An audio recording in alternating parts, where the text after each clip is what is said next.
This podcast is a Radio Mike original production. Head to radiomike.com.au to find out more. 50 years after the events of the final Harry Potter books, and Harry Potter is now headmaster of Hogwarts, ready to usher in a brand new generation of witches and wizards. My name's Radio Mike, and I love Harry Potter. In fact, I love Harry Potter so much that when I was a kid, I wrote an entire series of fan fiction books based on Hogwarts. This is book 1 in that series. Welcome to Harry Potter and the Boys.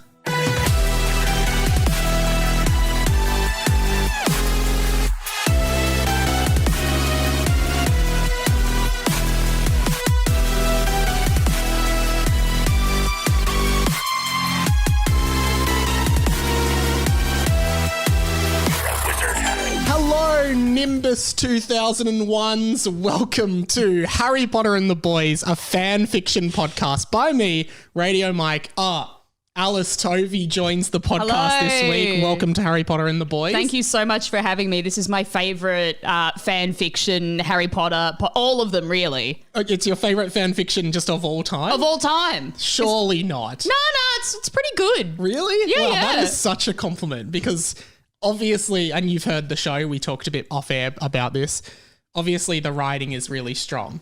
And I think it definitely would sit up there with some of the best fan fiction ever written, but I didn't think it would be someone's favourite. Oh, no, it's Booker Prize winning, just gold, just good shit. Well, thank you so much. Just on the opener, do you have a favourite broomstick? Favourite broom? Oh, just, anything cheap down at Bunnings, just, accessible, just plastic. Yeah, mine's a Nimbus 2001. Yeah, that's a bit better. Yeah, it's faster, like your everyday Bunnings. Here's a question for you, just in the Harry Potter lore. Because, you assume muggles have brooms in the Harry Potter world.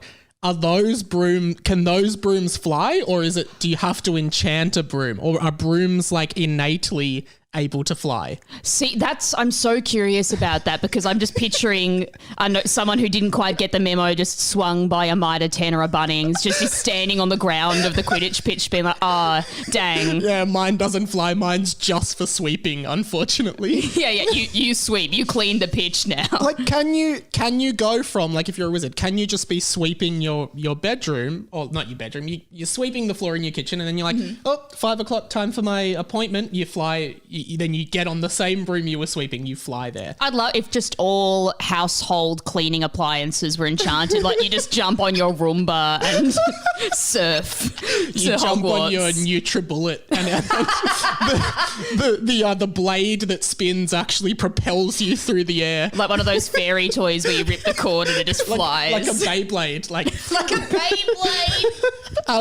Well, yes, as you know, and as the listeners surely know, Harry Potter and the Boys is my fan fiction that I wrote when I was year 7. Alice, tell me about your history with Harry Potter as a franchise and where you're at with it at the moment, because I think that's an interesting starting point. Absolutely. So shamefully, I haven't read all of the books. Oh my, that shocks me about you. Yeah, I'm not don't let the glasses fool you. I'm really dumb. Don't let the glasses and lightning bolt scar tattoo fool you. I do empathize with Harry Potter because I've got a scar in the middle of my forehead. Actually, yeah. So I'm just I'm also chosen. Got you, Harry. When you came in, I was like, I didn't know I asked Daniel Radcliffe to come in. I thought I asked Alice to come in. Yeah, it's me. You were in all those movies. Yeah, I wish I had a better Daniel Radcliffe joke. I was just going to say something about Equus, but that's a bit gauche now. So you haven't read all the books? I read the 3rd book because between the 2nd and 3rd movie, I wanted to know what happened. So that's my favourite book. Yeah. And then the movies, I assume you've seen them all? I've seen all the movies, including the last 2 bad movies. Oh, okay. Expand on that. I just felt they just did such this strange shift in tone from being, you think of the first movie where no one could act and it's so much fun and it's so camp. And then you've got the 7 Part 1 and Part 2 where it's like a Stephanie Meyer book and just everyone's very angsty and dancing and nude and kissing. The weird scene where Harry and Hermione dance in the tent, which was someone in the script writing team must have just taken so many liberties with that because that never happens in the books. And it's just like, oh, Harry just wants Hermione to feel happy again, so they're going to dance to a Nick Cave song. And that's the only song in the movies that isn't like an original score song. It's just like, yep, now we're playing a Nick Cave song in the middle of Harry Potter and the Deathly Hallows Part 1. Yeah, I get what you mean. Yeah, Nick Cave is canon in the Harry Potter universe. Well, yeah, like and I think that's crazy. Good song though. It's called Oh Children. It's a very good song. You should suss it. I'll dance to it in my tent. Get Daniel Radcliffe and be like, Daniel, dance with me like you danced with Emma. Do you have like a favorite character or storyline, or is there anything in particular that you like about it? I think I really enjoy the first 2 movies. I think they're all good apart from the last 2, which were bad. Just to put it out there. Objectively bad. I think I just love the campness of it, and I think my favourite character moments were between Gilderoy Lockhart and Snape, played by Alan Rickman, where they're just overacting so much. A great move, Professor Snape, but might I say, it was pretty obvious what you're about to do. An excellent idea to show them that, Professor Snape, but if you don't mind me saying, it was pretty obvious what you're about to do. I remember hearing an interview with Snape, Lockhart, and... I assume you mean Alan Rickman and Kenneth Branagh. Kenneth Branagh. No, they just stayed in character the whole time. They're very professional. And Rita Skeeter did the interview. No, and the actor who plays Lucius Malfoy, whose name is Jason Isaacs. Jason Isaacs. He was also Captain Hook in the 2003 live-action Peter Pan film. Oh!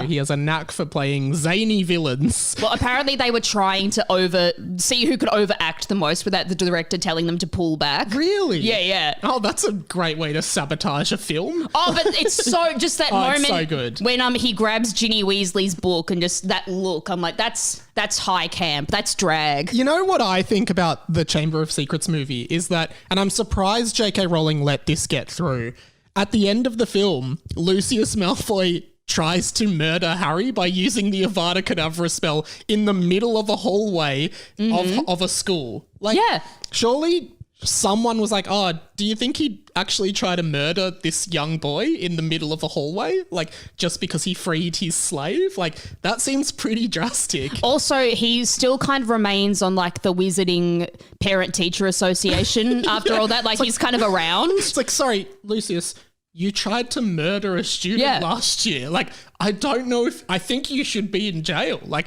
I actually don't think what you're doing is okay. And it's like, oh, well, I'll have the ministry hear about this. And it's just like, what the hell? Oh, it's very crazy. Wild times. Lucius is crazy. What are your thoughts on, like, where, the Harry Potter fandom is a bit weird now. And, like, J.K. Rowling's been under a little bit of, a lot of strife recently for comments she's made. What are your thoughts on that? Like, I'm interested in how people can, whether they choose to separate the work from the writer, or like, what are your thoughts, I guess, generally? Sure. I think it's always a tricky conversation, and especially she's caused so much hurt to the trans community. And with all these conversations, I think it's all just about listening to those whose feelings have been hurt and listening to what people have to say. And because it's always the way, and like, I know that I'm guilty of it too, me being like, oh, but I like my thing, let me have my thing, mine. But it's not up to us to decide how people have been hurt. So we've just got to follow the leaders in that community and just be respectful, man. But I just think, like, for me, I've always kind of felt like with HP, I just think once it's like, I've never cared about J.K. Rowling or anything she thinks. Like, all I care about is, in this sense, is Harry Potter. Yeah. And I guess, like, I don't really care even who wrote Harry Potter. I just care, like, the story touched me and the story meant something to me. And I think that I will always have that part and I can just separate it from her. But I get that it's definitely not that simple. But I think those stories belong to you. I don't think they belong to her, and I think you're free to interpret them however you choose. Yeah, I think that's a good approach. I think with any art in childhood, it's always going to hold a special place. It's about being able to hold the two ideas at once of I like Harry Potter, but J.K. Rowling has caused a lot of hurt. Yeah. And it's like, even, for example, we both like The Simpsons, for something like the episode Stark Raving Dad with Michael Jackson as a guest voice actor. And it's like, I love that episode. I think that the Lisa, it's your birthday moment is such a beautiful ending to an episode. It's such a heartwarming moment. And now that episode, because of like, in light of recent events, has just been pulled from it. It essentially doesn't exist anymore. It's not acknowledged or available to stream anywhere. And I'm just like, oh, but like, I really like that episode. And can I, you know, you feel kind of jilted about it, I suppose. It's that fine line between not erasing history, but also not platforming people with dangerous views. And it's a very delicate tightrope that, it's a really fraught conversation, but one that needs to be had. And like, we've got to face those uncomfortable realities while flying our Nimbus 2001s. Well, progressing from that, standard questions, do you have a house that you identify with? Oh, yeah, Slytherin, baby. Really? Yeah. I would have picked either a Gryffindor or Ravenclaw. Oh, you're sweet. No, I'm cunning. I'm ambitious. I think and they're labelled kind of the fascist house, but see, I don't think like Horace Slughorn was in Slytherin, and he wasn't really that bad a guy. Like, he was just a normal dude, and he ended up being a teacher. Like, Slytherins aren't bad; it's just a reputation kind of thing. I think they're the sexy house. Like, find me a not hottie in Slytherin. Like, everyone's hot. Especially Pansy Parkinson. A babe. And do you have an idea of what your Patronus would be, or what your Animagus form would be? Oh my goodness. See, I have such a poor self-image. So my family, that was a very sad way to start that sentence.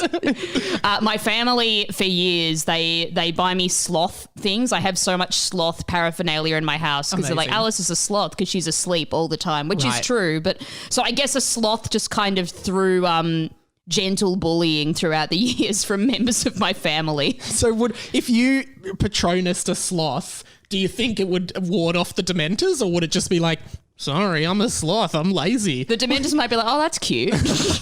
All right, we'll go. He's too bloody cute to just... We won't suck your soul out. We'll just fly off. We'll get someone else's soul. That's amazing. I started a new segment on last week's episode. It is called Potter or Notter. Okay. Really, it just came to me when I woke up one morning and I thought it was funny. So I'm going to read you. Cue Sting. Potter or Notter. How this works is I read a sentence from a fiction book. Okay. And it could be Harry Potter. It could not. Essentially, you have to decide, is it Potter or is it Notter? Oh dear. Okay, let's go. Here is the sentence. I'm going to read it for you now. It was a cold, blustery day in late October, of the kind that always seems about to rain but never actually does. And it was late in the afternoon. Potter or Notter? See, it's the blustery that struck me there. So I'm getting a bit of A.A. Milne from that, a bit of Winnie the Pooh. So I'm going to say Notter. Okay, you're saying Notter, and the correct answer is it is Notter. But it is also, if we were playing Milne or Niln, you would be wrong, because it is not A.A. Milne. It is Neil Gaiman from the book Stardust. Yeah. Oh, nice. Have you read any Gaiman? I'm aware. Is it Gaiman or Gaiman? Gaiman. Okay. Potato. I'm aware. I'm aware of Sandman and all that, but no, I'm thicker than two planks, Mike. Okay, well, there you go. All right, well, I think it might be time to get into the fanfic. Let's meet the boys. Are you prepared for that? All right, am. I will get the laptop and I will pass it over to you now. I'm gonna zip up the bit of my fly that's been opened. Okay, yes, let's do that. And I think this is chapter 12. Great. And I will pass the thing on to you now. I will just do a very quick recap of where we were last week on the show. Beautiful. Essentially, I'll just scroll up because I don't actually particularly remember. They had a transfiguration lesson with Professor Granger or Hermione as we know her, and they were now about to head off to the first Quidditch match. They are all part of the Gryffindor team, and they were about to engage in a Quidditch match with Slytherin. So, if you will, take away chapter 12. We start by reading the chapter. Alice, Tovey, with Harry Potter and the Boys. I'm very excited. This is my Stephen Fry audiobook moment. Do you want to do the audiobook of this? Yes. If we do a Patreon level, like if we make this much money, we will get Alice Tovey to do a audiobook reading of it. Okay. Yeah, I'm very, let's do it. It's happening. You have to commit to voice acting though. Like, you know those audiobooks that don't do voice acting for the characters? Oh, like garbage. Yeah, you got to do that. So this is your audition. Consider this an audition. Alrighty. So chapter 12, the highly dangerous Quidditch match. We're just really spelling it out. Yeah. Quidditch is a very dangerous sport for children to be playing, so it's very apt. Yeah, the foreboding is there, and there's shadowing as well in the chapter headline. So it's a shadowy time. The boys came out of the changing room after signing their name on the sheet. What?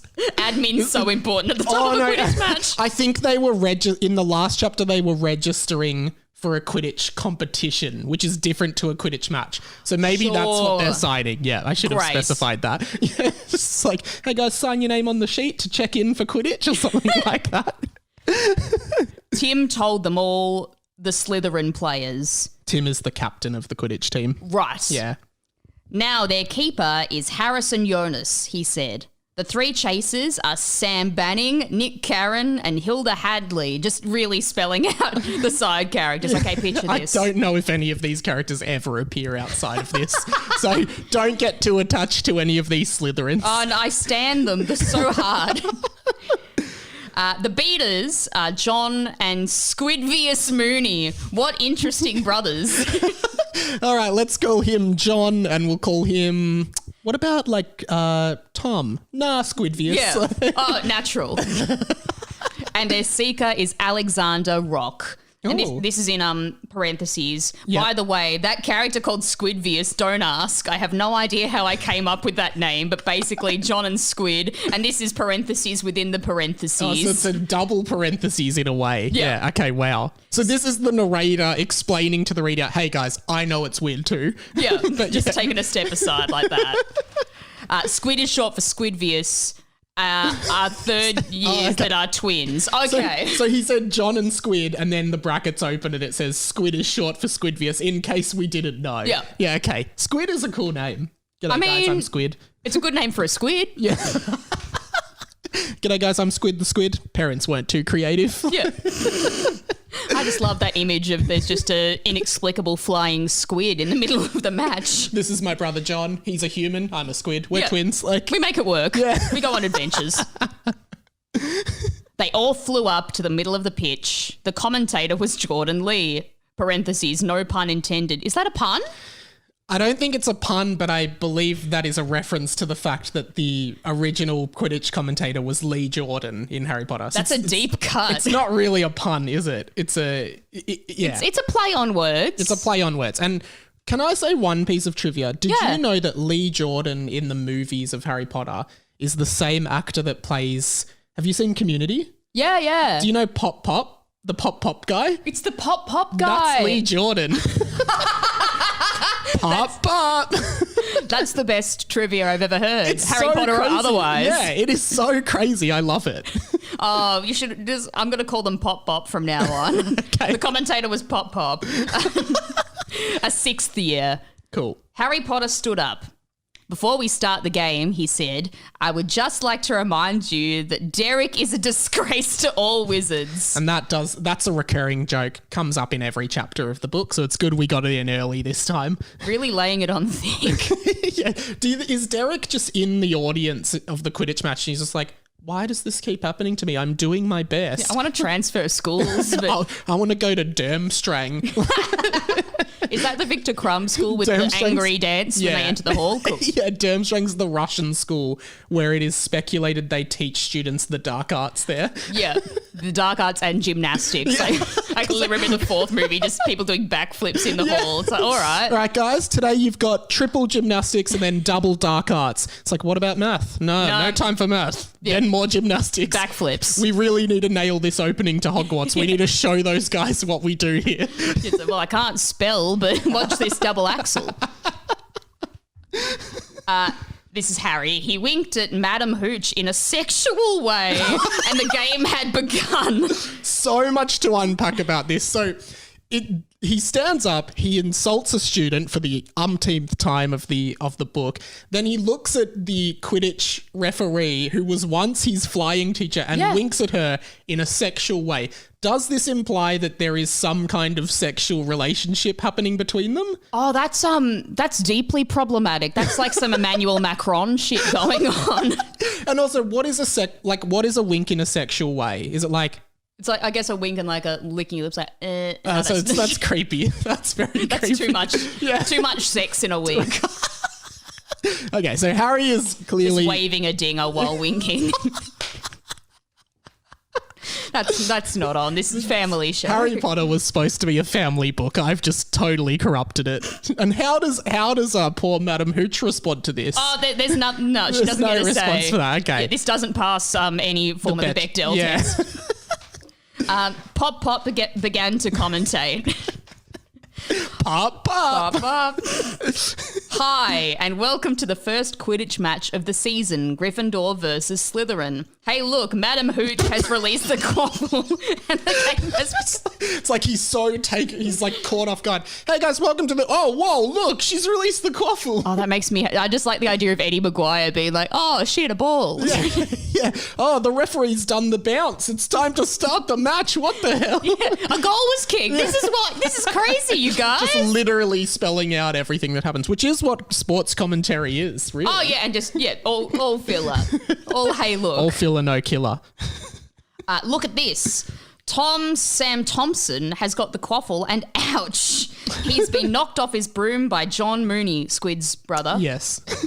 That's a foul, that is. Okay, the quaffle has been caught by Sam Thompson. Great skill there. Okay, so we're getting a play-by-play here, really. Yeah. Probably more detail than we need, but we will read on because, honestly this is... loving it. Yeah, okay, great. Well, I'm glad you are. Now, the next line is to affirm that Sam has caught the ball, as was just said. Sam grabbed the quaffle. Right. Oh, that's really interesting because that's the dialogue saying what happened and then the narrator saying what happened, which, if we're doing show don't tell, we've just had two unnecessary things there. No, this is all just tell.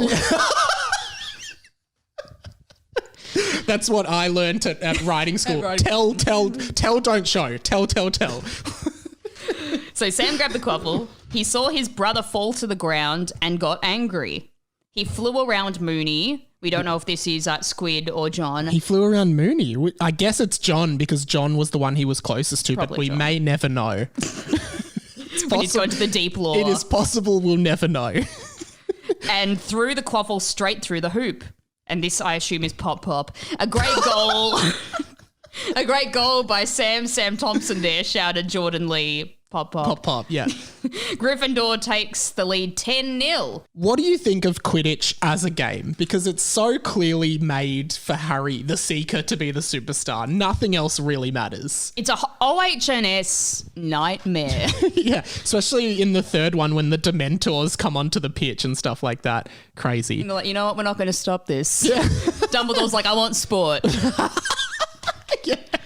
See, the bit about Quidditch that is wild is it the bludgers, the balls that Yes. have a mind of their own? Yeah. That's not chill. That's not chill. Imagine in a game of AFL if there were just some balls that were just flying around smacking people in the face and then some soul-sucking spirits come down and start attacking the players. But enough about bloody Collingwood supporters. Sorry, very Australian reference there. But like the commentators are right. Oh, and the Dementors have arrived. This is just all part of the sport. And here come the pretzels. Yeah. Good AFL analogy from two people that clearly love AFL. Yeah, we're very sporty. Yeah. All the sports. There were howls from the Gryffindor side as they started to do their famous beatboxing. Ooh. Parentheses, Gryffindor. So I think that's their beatbox, which is like Gryffindor, Gryffindor, which is pretty pathetic, actually. I mean, it's not the modern day poets. No, it's all right. But it just seems like this is a thing that the Gryffindors do when they score a goal. They beatbox, apparently. See, grr is a hard sound to beatbox. Usually you want like your pum pum. Yeah, like, like a Yeah, but grrr. yeah. No, it's like that's a record scratch kind of sound. Gryffindor. Yeah, I like that. That's going to be the official soundbite we use if this ever happens again, which I don't think it does. Great. So we're rewriting history here. We've got pop and Gryffindor. I also think like this has been hyped up as like the first game of the season in the book. I don't think there are any other Quidditch matches in this book from memory. So like this is book 2, baby. This is your taste of Quidditch in my fanfic.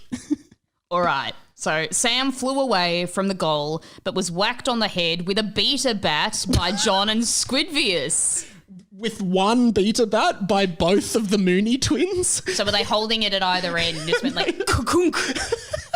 And that's definitely a foul. Like, you cannot use the beta bat to smack someone in the head. You're supposed to hit the bludger into them. But yeah, Madam Hooch is just so preoccupied with the sexual tension between her and Harry Potter that she's not doing anything. Quidditch, in a way, is like a mix of like basketball with the chasers, and then like baseball with the bludgers, and then like chasey for the seekers. Yeah. That's basically 3 games in one. And mixed martial arts as well. Yeah. And defense against the dark arts as well. The Gryffindors booed while the Slytherins did their famous serpent dance. It was super idiotic. So the Slytherins have a serpent dance, which I assume is something like this. I was getting like the dodgeball, like the. I thought it was.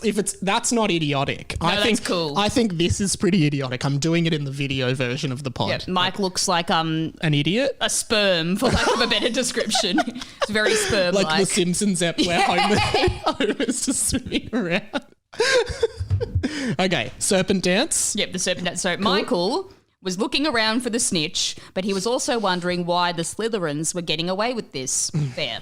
How are they getting away with this? That's an ad-lib from me. Michael's based on me. I can ad-lib him. What? Yeah. How did you not know that? I thought it was Michael Bay. No, it's really good. It's Michael went on to direct the Transformers franchise. He quit magic forever. What an origin story. Then he realised that Madam Hooch had rushed off the field because of a severe case of diarrhea and that nobody was actually refereeing the game. Well, I mean, makes sense. And to use our AFL analogy, imagine if that happened.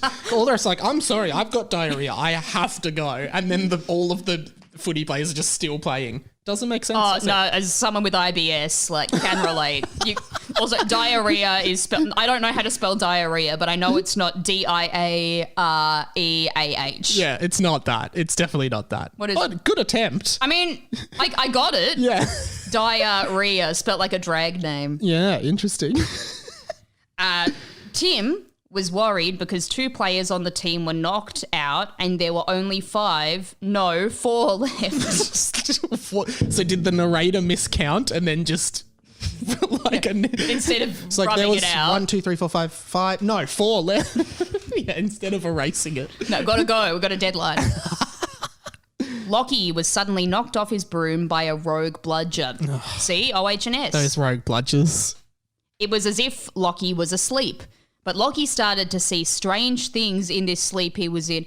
Sounds like a dream. Yeah, it does. So hang on, he was knocked by a bludger, fell asleep and proceeded to dream all within the span of 3 lines. 3 lines. And there is a bit of mystery around the Lockie character. So, there is another student at Hogwarts that is identical to Lockie, but they are not related. We don't really know anything about that. And, Lockie is appearing in some strange dreams, such as in the last chapter. So there seems to be something going on with this. So let's read on. Foreshadowing.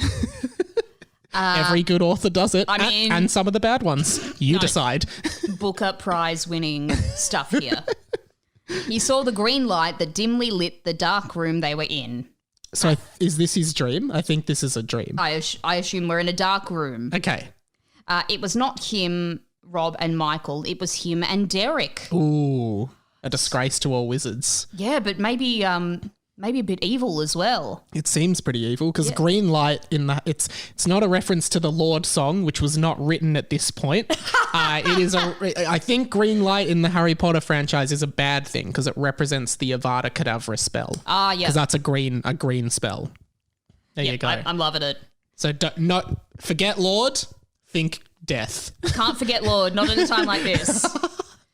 3 other people were in the room. Mr. Charger was there, but just his head for some reason.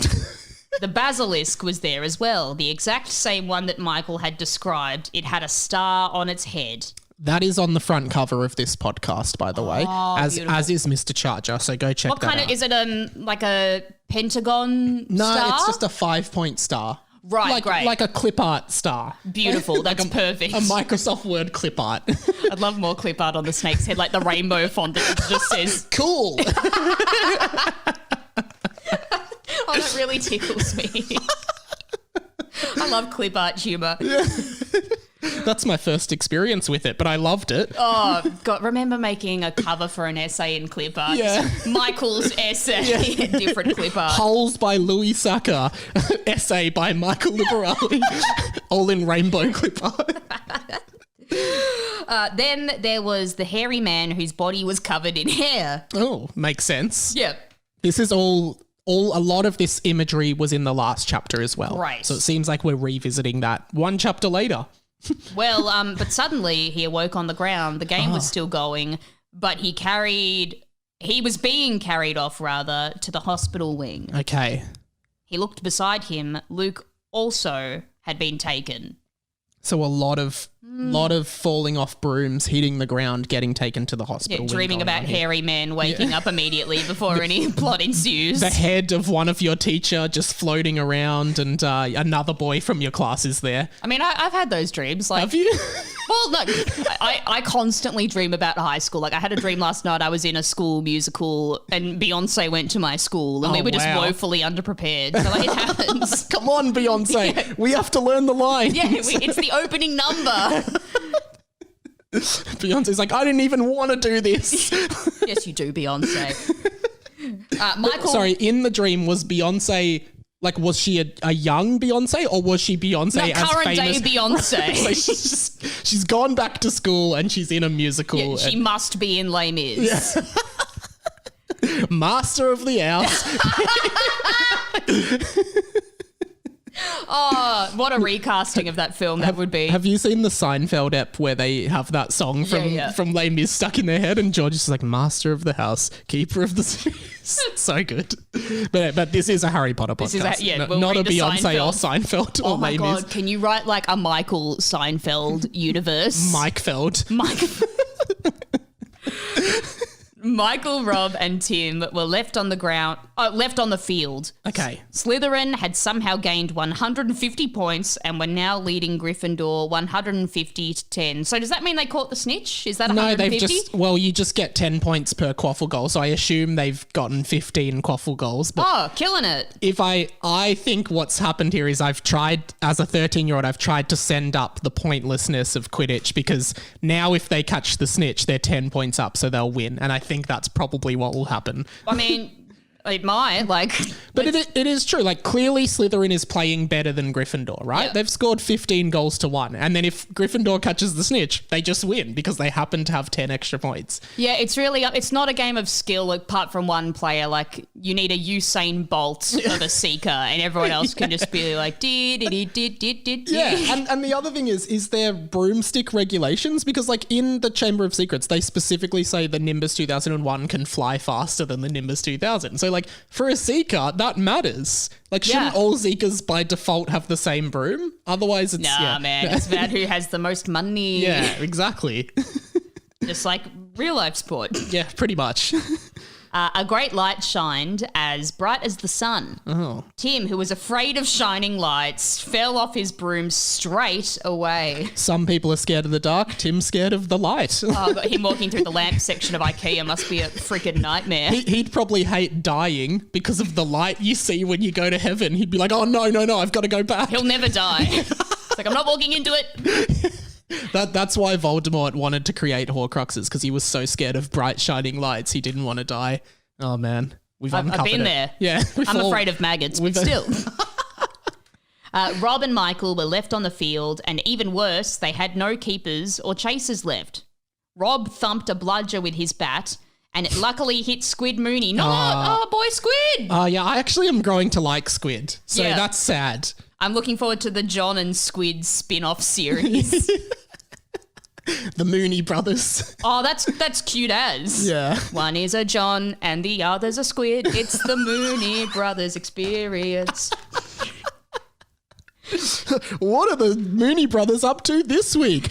John's off to work. Squid's underwater. Oh, what could possibly go wrong? Hey, a Squid. I don't have much of a memory of what happens in future books, but I don't know if John and Squid are just like most characters in this book are just there when they are needed and then they never appear again. I thoroughly enjoy them for the moment. Okay, great. He was knocked off his broom. Rob flew over to Michael and high-fived him, but he lost his balance and fell off his broom. This is for a spectator. You'd hate this. If I was the school nurse, I'd check all the students for inner ear infections. There's a lot of balance being thrown off. Yeah. Madam Pomfrey got some work to do. Pomfrey. I wonder if she's still... I mean, if... I think she is. She's been mentioned in the book. Great. So Madam Pomfrey and Madam Hooch seem to be the only teachers from the OG cast that are still at Hogwarts. I love it. And yeah, there's some 50 Shades energy going on with the older teachers at the school. Yeah, Harry winks. Harry goes to the hospital wing. He's like, Madam Pomfrey, could you please heal this student? Can you heal him sexually? Sexy wink. No, shouted Michael. He had no hope now. Oh, shit. He started to fly as if he had seen the snitch. As if he had. We don't know if he has. He might not have. Alexander Rock followed, but so did everybody else on the Slytherin team, which is not what Michael hoped. That's surely against regulation. So now the Slytherins like, hey, they've got... I think the Slytherins are operating under, if all their players are off their brooms, we just win by default. Yeah. So they're just going charge at him. That's, you're only allowed one seeker. Yeah. It's not seekers. Imagine that in an AFL game as well. Like, if your team's ahead, so the coach goes, all right, guys, just kill all of their players and we will win. Like, that's what we have to do now. Yeah, got it. Yeah. All right, great. The Slytherin team was smart, though. If they knocked Michael off his broom, they had won. Which I don't think is a rule. Maybe the rules have changed. Oh, where did I go? Oh, no. You've just increased the font in this. I've added font. You've added a new font. Where are we? I think we are. No, we're down here. There's the no. You scrolled up one page, so we are here. Great. They chased him and chased him. Luckily, Michael had earned Nimbus 2325. Well, so they've sped through new iterations of the Nimbus, yeah. Wow, they're chucking him out. Michael was much faster than most of Slytherin's Nimbus 2165s. Michael sped off in search of the snitch. Then he looked at the ground, a sparkly gold object right on the ground. Could it be the golden snitch? Could it? I don't know. That's the book saying that. So yeah. The narrator's like, could it be the snitch? Could it? I mean, I don't know. Like, it could be. Maybe you should look up. We should check. I'm just here to report stuff. It's a choose your own adventure. If it was the snitch, turn to page 300. If it wasn't, turn to page 150. Also, the snitch is just chilling on the ground as well, being like, it's good that everyone's falling off the brooms. I don't know, I've got to run about. Michael flew down to it. It was the snitch, just laying there, doing nothing on the floor. You see, the snitch got tired of flying around and the match was taking too long, so it decided to just chill on the floor for a bit. Can relate. The snitch is like, come on, hurry it up. I've got another Quidditch match at 3. Can we fucking hurry this one up? You're not going to believe what happens next. Okay. Speaking of clip art. So this is the snitch. It was reading a book, in parentheses, Holes. Holes was like the year 7 book that we read. So like, I always think of Holes when I think of this. Oh, bless. So the snitch is just like, got his sunnies on and he's just like, oh Stanley Yelnats, cool. Yeah, Armpit was... Armpit. For those who have not read Holes, Armpit is a character in Holes, but his real name is Theodore. Good on you for having such a radical departure. Yeah, a memory of the HCU. I love the HCU, the whole cinematic universe. Shia LaBeouf plays Stanley Yelnats. Actual cannibal. Zero, Hector Zeroni. Like, I love that book. Oh, it's a good time. It's a good time. Well, it's a good time to read. If you were one of the characters in the book, it'd probably be a bad time. Oh, yeah, you're in a forced child labour camp. It's not good. We're Sigourney Weavers making you dig. And Kissing Kate Barlow's coming for you. For those who have not read Holes, you should read it. It's pretty good. It's a really easy and good read.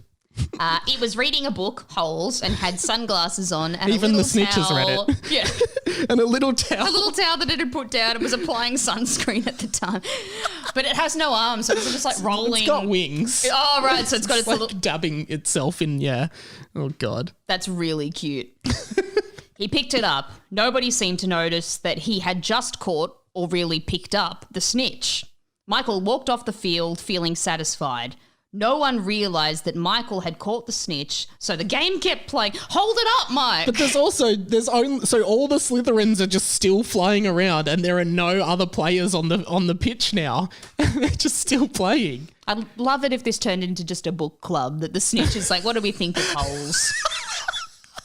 It's good. Yeah. Michael woke up the next morning and looked outside his window. The Quidditch match was still going. So he went to sleep and he wakes up, they're still playing. It's like, oh my God, they don't know. What the fuck? Michael said. And the scene suddenly changed to Michael at the Quidditch pitch. I caught the snitch. Didn't you know? Oh, didn't you know? I caught it yesterday. Didn't you know? Oh my God, didn't you know? I caught the snitch, he said. What a rambling sentence. It's a real show off thing. Like, didn't you know? So guys, I'm didn't you know cool. I caught it? I've got it. Sorry guys, I caught the snitch. That was a visual gag. None of the Slytherins overnight realised, where is he? Where is the snitch and where is he? Why is it just us? Gryffindor wins 160 to 150. Yeah, I mean, good game by all the players.